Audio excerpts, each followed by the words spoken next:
o que sou. Segundo, nós aprendemos que Deus é um ser pessoal e não uma mera força ativa. Deus tem um plano, Ele tem um propósito, Ele teve um objetivo ao criar. Ele não criou tudo o que existe por mero capricho, como a gente vê nessas teogonias e cosmogonias pagãs. Ele tinha um alvo, porque Moisés diz aqui, no princípio, Deus criou. Se tem um princípio, é porque tem um fim. É porque tem um propósito, tem um objetivo, senão não faz sentido falar em princípio.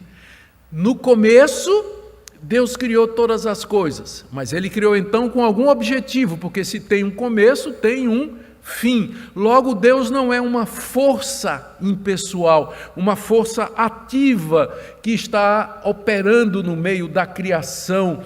O mundo não é regido por o acaso, por sorte, por azar, por destino, mas há um Deus que sempre existiu e que criou com um propósito.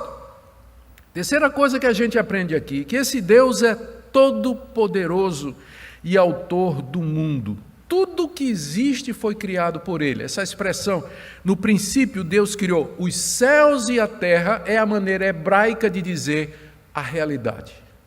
O mundo que você pode ver e o mundo que você não pode ver. Tudo que existe, os céus lá em cima, a terra aqui embaixo. O sol, a lua e as estrelas, o sol, você contempla a noite e as estrelas, foi Deus que fez tudo. E olhando a natureza, os animais, a vida, o ser humano, os detalhes geográficos, não existe nada da realidade que não tenha sido criado por Deus. Aliás, essa palavra criar, no princípio Deus criou, é o verbo hebraico bará. Toda vez que ele aparece no Antigo Testamento, o sujeito é Deus. Nunca tem, e o homem criou, bará, nunca.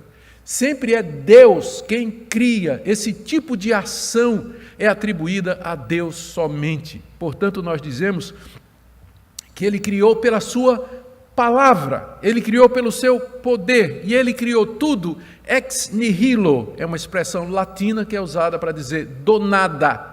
Ele criou do nada, não havia nada antes. Ele trouxe à existência tudo o que existe pela sua palavra, que é diferente do relato da criação que os egípcios tinham ensinado aos israelitas. Eles aprenderam durante 400 anos que acreditavam na eternidade da matéria, que a matéria existia, a água era eterna, que os deuses saíram de lá. Nada. Deus criou ex nihilo, do nada.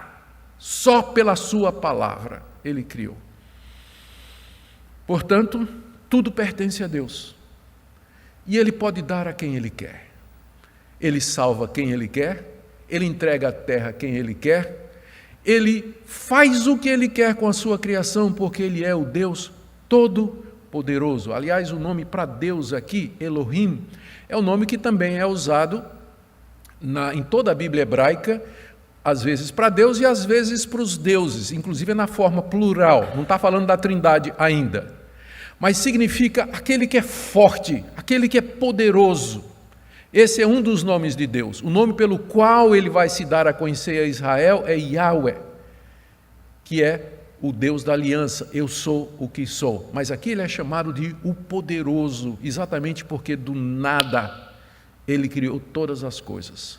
Pela sua palavra Ele trouxe à existência tudo o que há.